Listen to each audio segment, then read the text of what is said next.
Hey Guardians, it's Armsday, and you know what that means? It's time to see what the gunsmith has brought for us this week.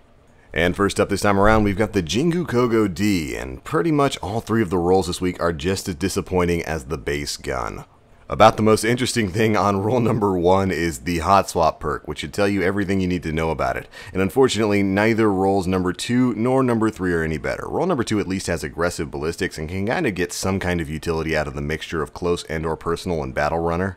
But that's more of a PvE setup, and this just isn't the type of shotgun you want to use in PvE. With only 3 shots in the base magazine, it's just really hard to find a reason to use this thing. And thus, unfortunately, none of the 3 rolls of the Jingu Kavadi are really even worth talking about. If you got this package, just go ahead, pick one, and shard it, and wait for something better to come along. After that, we've got the Liadmila D Pulse Rifle.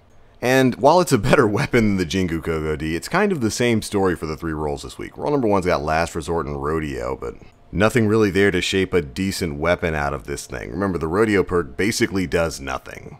With roll number 2, you're looking at the Army of One perk, Unflinching, and then Injection Mold. So a little bit more utility out of this. You can get some decent stability between Unflinching and Injection Mold. But again, just not really an optimal roll. Remember, for PvE, you're looking for something like Crowd Control, Counterbalance, and maybe like Hand-Laid Stock, while for PvP you're looking for Head Seeker, Counterbalance, and Hand-Laid Stock. And unfortunately, none of the rolls really have anything close to that. Roll number 3 at least has Counterbalance, but the follow-up perks just really aren't good enough to really be worthwhile.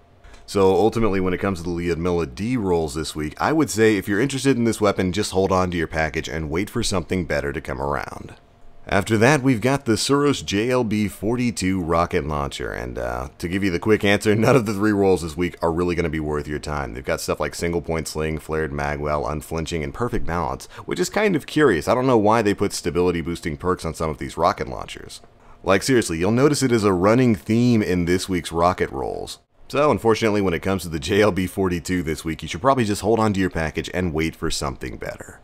After that, we've got the Suros JLB-47 rocket launcher, which is in pretty much the exact same position. Roll number 1 is boasting perks like Feeding Frenzy for the faster reloads after kill and Perfect Balance, but again, that's just not an optimal setup for rocket launchers. Roll number 2 is coming with Single Point Sling, Flared Magwell, Unflinching, Javelin, and Quick Draw. Remember when I said stability was going to be a theme of the rockets this week? This is what I mean. Roll number 3 is the only one that's going to be kind of interesting. It's got Heavy Payload, Reactive Reload, Perfect Balance, and Snapshot. Now this is interesting because it's got Reactive Reload, of course, which gives you more damage when you reload this weapon after getting a kill.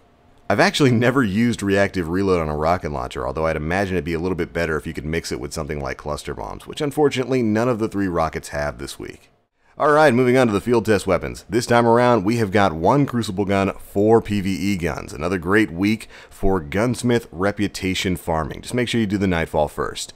And then for next week's orders, we've got the Haka Arminius D auto rifle, the Suros RE45 auto rifle, the Suros PDX-45 pulse rifle once again, make sure you pick this one up, the JLB-42 rocket launcher once again, and finally the Tamer D sniper rifle.